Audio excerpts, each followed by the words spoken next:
ஐயா துணை.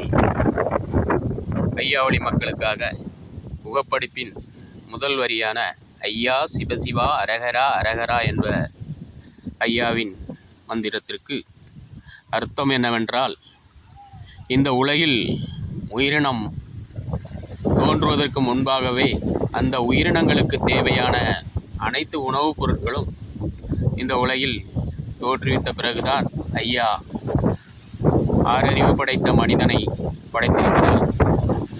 அப்படி படைத்த மனிதனுக்கு உணவுகள் இயற்கையிலேயே நீர்நிலைகளில் ஆங்காங்கே விளைந்து கிடந்தன. அப்படி விளைந்து கிடந்ததை எடுத்து அவன் நீர்நிலை பகுதிகளில் சேர்த்து வளர்ந்து அந்த உணவுகளை அருந்தி வாழ்ந்து வந்துள்ளான். அப்படி வாழ்ந்து வந்த மனிதன் நமக்கு முன்பே இறைகளையும் படைத்த நாராயணருக்கு விழா எடுக்க வேண்டும் என்பதற்காகத்தான் முன்பெல்லாம் மரத்தடியில் இயற்கைக்கு நன்றி சொல்லும் விதமாக திருவிழா நடத்தி வந்தான். அப்படி மனிதன் பயன்படுத்தும் நெல் முதல் அனைத்து விதமான பயிரினங்களும் ஒரே மண்ணில்தான் விளைகிறது. நாம் இந்த மண்ணில் நெல்லை விதையாக போட்டவுடன் நெல் முளைக்கிறது.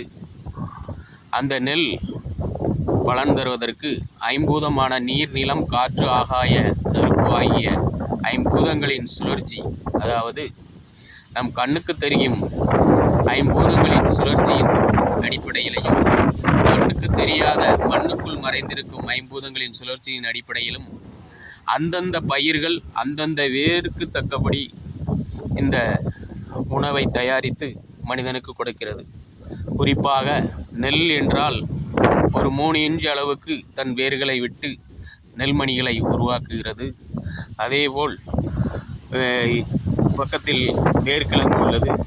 அந்த வேர்க்கிழங்கு 2 அடி 3 அடி வர வேர்களை விட்டு அந்த ஐம்பூதத்தின் கண்ணுக்கு தெரியாத நாராயணருடைய மண்ணில் மறைந்திருக்கக்கூடிய சக்தியுடைய வேர் மூலம் உணவுகளை தயாரித்து அது வேர்க்கிழங்காக மாறுகிறது.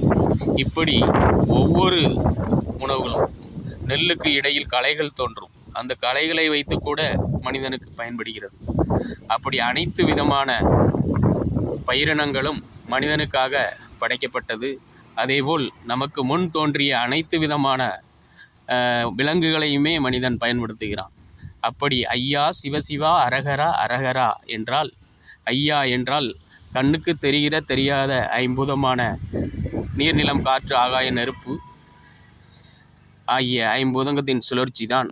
அதேபோல் சிவசிவா சிவசிவா என்றால் அந்த ஐம்பூதத்தையும் பயன்படுத்தி வாழும் மக்களை ஒவ்வொரு இயக்கமாக உருவாக்கிய கண்ணுக்கு தெரிகின்ற குரு என்கிற அமைப்பை உடையவன்தான் சிவசிவா அரகரா. இப்படி அனைத்தையும் ஒரு வித்தை கொண்ட ஐயா சிவசிவா அரகரா என்ற மந்திரமாக நமக்கு தந்துள்ளார்.